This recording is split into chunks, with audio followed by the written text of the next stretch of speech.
السلام عليكم ورحمة الله وبركاته.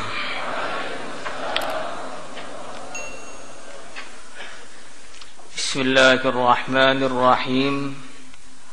أبواب العلم. Hadis pertama. وعن معاوية رضي الله عنه قال قال رسول الله صلى الله عليه وسلم من يريد الله به خيرا. Barang siapa yang Allah subhanahu wa ta'ala menghendaki kebaikan bagi dirinya, yufaqqihhu fiddin, maka Allah subhanahu wa ta'ala akan memahamkan dia kepada agama. Jadi para ulama mengatakan di dalam hadis ini baginda Rasulullah sallallahu alaihi wasallam beliau bersabda, "May yuridillahu bihi khaira." Barang siapa yang Allah menghendaki untuknya khairan, kebaikan. Lafaz khair dalam hadis ini ditanwin, yang mana kata para ulama tanwinnya untuk ta'zim, untuk mengagungkan. Sehingga maknanya apa? Maknanya adalah apabila Allah subhanahu wa ta'ala menghendaki kebaikan yang besar, kebaikan yang agung kepada seseorang, maka dia akan dipahamkan kepada agama. Jadi bukan hanya sekedar kebaikan, tapi kebaikan yang agung, kebaikan yang besar. Dan kalau sudah dikatakan oleh Allah, dijanjikan oleh Allah subhanahu wa ta'ala bahwa yang akan datang itu satu kebaikan yang besar, maka kebesarannya, keagungannya sudah tidak bisa dibayangkan lagi. Karena perkara-perkara yang selama ini kita anggap besar di dalam pikiran kita, di dalam otak kita yang serba terbatas ini kita anggap besar, dalam anggapan Allah, dalam pandangan Allah, ini perkara bukan perkara besar, perkara kecil saja. Contohnya Allah subhanahu wa ta'ala berfirman di dalam Al-Quran, وَلَقَدْ زَيَّنَّا السَّمَاءَ الدُّنْيَا بِمَصَابِيحَ. Allah subhanahu wa ta'ala menghiasi langit-langit dunia, menghiasi langit dunia dengan lampu-lampu, yang mana hiasan langit dunia itu adalah matahari, bintang-bintang yang jumlahnya jutaan, jumlahnya sangat banyak yang tidak bisa dihitung, yang masing-masing besarnya kata para peneliti lebih besar dari matahari atau seukuran matahari. Perkara-perkara yang begitu besar di dalam pikiran kita, Allah katakan hanya lampu hias saja, hanya dikatakan sebagai lampu hias langit saja. Lalu tidak bisa kita bayangkan kalau sudah dikatakan oleh Allah melalui Rasulnya bahwa akan didatangkan suatu kebaikan yang besar bagi orang yang paham agama, berarti sudah tidak bisa dibayangkan lagi bagaimana besarnya, bagaimana agungnya. Kalau yang bisa kita pahami, maka sedikit dari keistimewaan, sedikit dari kemuliaan yang Allah berikan dari ahli ilmu yang bisa kita pahami. Di antaranya kalau ahli ilmu itu selama masa hidupnya di dunia, dia mendapatkan satu posisi yang begitu mulia, posisi yang sangat istimewa, yang mana posisi ini dulunya diisi oleh hamba-hamba pilihan Allah saja, yaitu para nabi, para rasul. Apa itu posisi istimewa ini? Posisi istimewa ini adalah posisi penghubung antara Allah dan hamba-hambanya. Para ahli ilmu jadi wasithah yang menghubungkan antara hamba-hamba Allah dengan Tuhannya. Dengan sebab para ulama lah orang-orang bisa paham tata cara sholat, orang-orang bisa paham tata cara berpuasa, orang-orang bisa paham tata cara menyembah kepada Allah yang benar, sehingga mereka jadi penghubung antara Allah dan hambanya Allah. Yang mana penghubung antara Allah dan hambanya Allah ini adalah suatu posisi yang hanya diberikan oleh Allah pada masa lalu kepada para nabi saja. Setelah di dunia mereka dapat posisi istimewa, juga dapat posisi yang mulia di mata manusia. Kalau orang ahli dunia secara umum tambah tua tambah tidak berdaya, tambah tua tambah menjadi orang hina. Tapi kalau ahli ilmu, tambah tua tambah berwibawa, tambah tua semakin bercahaya. Kalau kita lihat guru-guru kita yang sudah tua, bukan tambah kelihatan lemah, tapi semakin memancarkan aura yang tidak bisa dipancarkan kecuali orang yang di dalamnya dipenuhi ilmu agama saja. Begitu setelah mereka wafat, kalau orang yang tidak ahli ilmu wafat, selesai ceritanya. Tapi kalau orang itu ahli ilmu wafat, ceritanya masih panjang, bahkan terus namanya dikenang-kenang sepanjang zaman. Seperti Al-Imam Asy-Syafi'i radhiyallahu ta'ala anhu, sudah wafat 1200 tahun yang lalu kurang lebih, tapi namanya selalu dikenang dan ilmunya selalu dipelajari di mana-mana di seluruh dunia. Memang jasadnya sudah mati, tapi namanya tidak pernah mati sampai hari kiamat. Setelah orang itu ahli ilmu dikuburkan di dalam kuburnya pun Allah memberikan macam-macam keistimewaan, macam-macam anugerah. Sehingga suatu ketika ada seorang perempuan wafat, dikuburkan oleh anaknya di sampingnya kuburannya Imam Ahmad. Maka beberapa hari kemudian anaknya bermimpi ketemu ibunya. Dia bertanya kepada ibunya, "Wahai ibuku, bagaimana kabarmu?" Maka sang ibu menjawab, "Alhamdulillah, wahai anakku, aku berterima kasih banyak kepadamu karena kau telah menguburkan diriku di samping Imam Ahmad." Yang mana Imam Ahmad ini setiap hari Allah turunkan macam-macam nikmat yang begitu luar biasa, yang nikmat itu akhirnya meluber kepada kubur-kubur di sampingnya. Ini baru dikuburkan di sampingnya seorang ulama saja sudah kecipratan macam-macam nikmat. Bagaimana dengan ulamanya itu sendiri? Sudah tidak bisa dibayangkan lagi. Begitu sampai di akhirat, di padang mahsyar, ketika para ahli ibadah diberi pengumuman, "Wahai ahli ibadah, silakan masuk surga."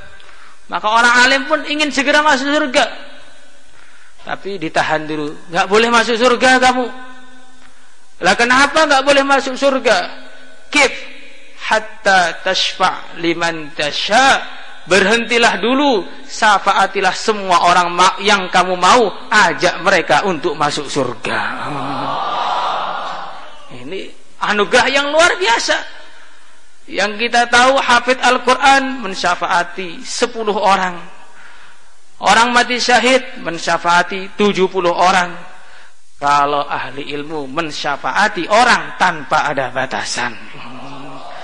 Karena dalam hadisnya nggak ada batasan, jadi kita tidak membatasi. Maka dari sinilah kita tanamkan di dalam hati kita, para pelajar ilmu agama ini, bahwa kita datang jauh-jauh dari seluruh penjuru Indonesia, bahkan dari berbagai macam negara, datang ke sini meninggalkan orang tua kita, berpisah dari sanak keluarga kita. Kita melakukan semua pengorbanan itu bukanlah untuk perkara sia-sia, tapi untuk mendapatkan kemuliaan di dunia yang sementara dan di akhirat yang selama-lamanya. Semuanya insyaallah hadirin.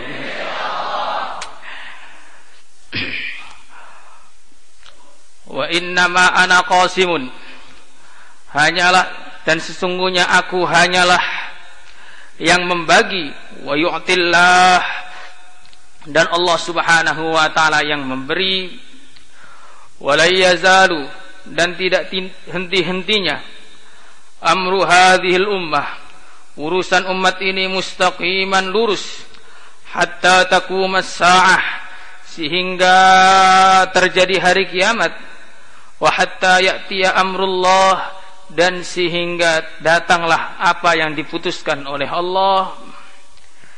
Jadi ini janji dari Rasulullah sallallahu alaihi wasallam bahwasanya Islam, agama Islam ini selalu akan dijaga oleh Allah, selalu akan ada yang mengamalkannya sampai hari kiamat.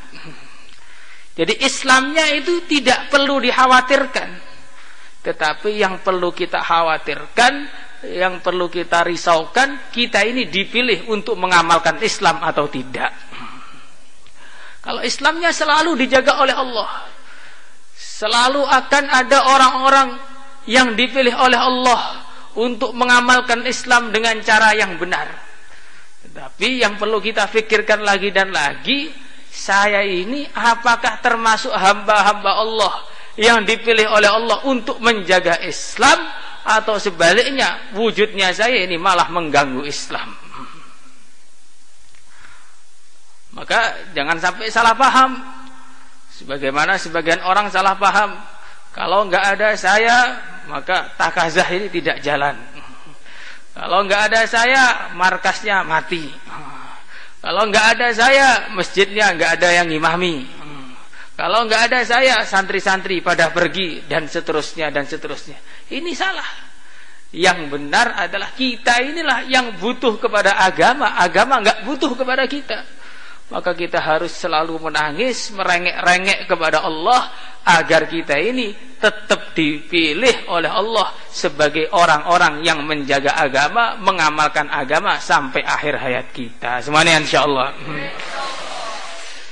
Rawahul Bukhari wa Muslim wa Tabarani illa annahu qala sami'tu Rasulullah sallallahu alaihi wasallam yaqul, aku mendengar baginda Rasulullah sallallahu alaihi wasallam, beliau bersabda, ya ayyuhan nas, wahai para manusia, innamal ilmu bitta'allum, hanyalah ilmu didapatkan dengan cara belajar, wal fiqhu bittafaqquh, dan kepahaman agama bisa didapatkan dengan cara berusaha untuk memahami agama. Jadi ini adalah cara dasar dalam orang itu belajar ilmu. Untuk mendapatkan kepahaman agama tidak ada cara lain kecuali kita ini harus belajar ilmu agama, meluangkan waktu untuk belajar ilmu agama. Karena apa? Walaisa ahadun yuladu aliman, tidak ada satu orang pun yang lahir tiba-tiba sudah menjadi orang alim, tiba-tiba sudah menjadi seorang ulama. Tidak. Wa innamal ilmu bitta'allum, orang itu akan jadi orang alim, orang itu akan menjadi orang faqih, orang itu akan menjadi orang yang paham agama kalau dia mau belajar ilmu agama. Harus belajar minimal 10 tahun insyaallah. Itu minimal 10 tahun tuh minimal seseorang itu belajar ilmu agama. Pendasarannya itu 10 tahun itu. Tapi pada dasarnya, pada hakikatnya, utlubul ilma minal mahdi ilal lahdi, orang itu belajar ilmu mulai dari gendongan sampai liang kuburan. Terus belajar ilmu selagi ada waktu, selagi ada kesempatan, kita usahakan bagaimana kesempatan-kesempatan yang datang kepada kita itu selalu kita gunakan untuk menambahi ilmu kita. Wa kun mustafidan kulla yaumin ziyadatan minal ilmi wasbah fi buhuril fawaidi. Jadi setiap hari berusahalah bertambah istifadah, tiap hari tambah ilmunya. Hari ini paham nahwu bab marfu'at, besok paham bab mangsubat, besoknya lagi mahfudot, sampai SPN paham 100%. Karena kadang-kadang sudah ngaji 8 tahun 10 permasalahan nahwu saja belum paham. Makanya dibikin lagi ulang 10 permasalahan nahwu, disusun ulang yang begitu sistematis. Biar apa? Biar mudah. Kita belajar lagi. Hari ini paham lagi nanti fikih bab taharah, besok bab salat, besoknya lagi bab zakat, besoknya lagi bab puasa, besoknya lagi bab haji. Terus ada perkembangan. Itulah namanya santri yang sebenar-benarnya. Bagaimana kita ini bukan hanya jadi santri 10 tahun, tapi jadi santri sampai mati, insyaallah. Wa innama yakhsyallah, hanyalah takut kepada Allah min ibadihi, dari hamba-hambanya Allah, al ulama, yaitu hamba-hamba Allah yang jadi ahli ilmu. Dari sini kita bisa pahami bahwasanya tanda ahli ilmu yang sebenarnya, tanda orang itu paham agama yang sebenarnya, ketika orang itu takwa. Jadi kelebihannya ahli ilmu dengan tidak ahli ilmu, perbedaannya ahli ilmu dengan tidak ahli ilmu, diantaranya yang menonjol, innama yakhsyallaha min ibadil ulama, ketika orang itu jadi ahli ilmu, jadi seorang ulama, bertambahlah ketakwaannya kepada Tuhannya.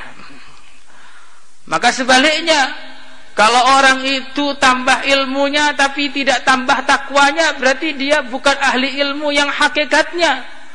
Seperti dikatakan, man izdada ilman walam yazdad hudan lam yazdad minallahi illa bu'da. Kalau orang itu tidak, barang siapa yang bertambah ilmunya tapi tidak bertambah petunjuknya, tidak bertambah ketakwaannya, maka tidak bertambah ilmunya kecuali tambah jauh dari Sang Pencipta. Artinya apa? Artinya kalau kita ini pengen tahu kita ini ahli ilmu atau tidak, itu takwa atau tidak. Dikatakan dalam satu hadis, inna a'lamakum billahi wa atqakum ana, atau kama jaa fil hadis. Orang yang paling alim mengenai Allah, masih orang yang paling alim dan paling takwa adalah aku. Baginda Nabi maksudnya. Berarti artinya apa? Kalau orang itu, tandanya orang itu alim, dia itu jadi orang takwa. Kalau kita ini sudah merasa alim, paham kitab ini, paham kitab itu, tapi maksiatnya juga jalan terus, berarti itu hanya kaset saja.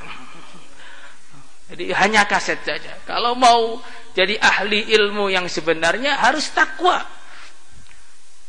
Dan nanti kalau sudah orang itu ahli ilmu, kemudian dia takwa, jadilah dia semulia-mulia manusia.